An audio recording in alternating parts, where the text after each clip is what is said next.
In today's tech video, I'm going to show you how to turn the sleep timer on or off on your Panasonic Smart TV. whether you want to save energy, prevent your TV from running all night, or just need a little extra control over your viewing time. The sleep timer is a handy feature. Let's dive right into it.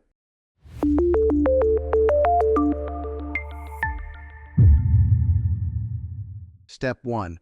Accessing the settings menu. The first step is to grab your remote and head to the settings menu. You'll do this by pressing the home button on your remote, which will bring up the TV's main menu. From here, scroll to the left and select Settings. Step 2.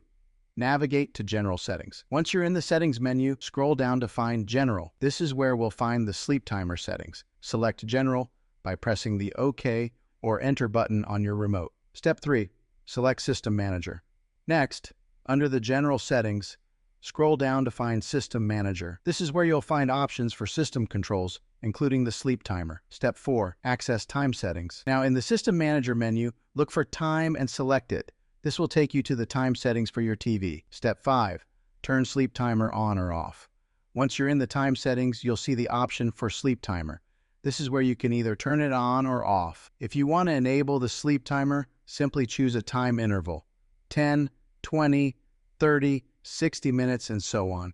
If you want to turn it off completely, just select Off. It's as simple as that. Just select the desired time, and your TV will automatically turn off after the set duration. Step 6. Double-check your settings. Once you've set the sleep timer, make sure to double-check your settings before you exit. You can always come back to this menu if you want to adjust or disable it later. And that's it. You've now successfully turned the sleep timer on or off on your TV. This feature is great if you like to watch TV before bed and don't want it running all night. If this video helped you out, be sure to give it a thumbs up and don't forget to subscribe for more helpful tech tips and how-tos. Thanks for watching, and I'll see you in the next video.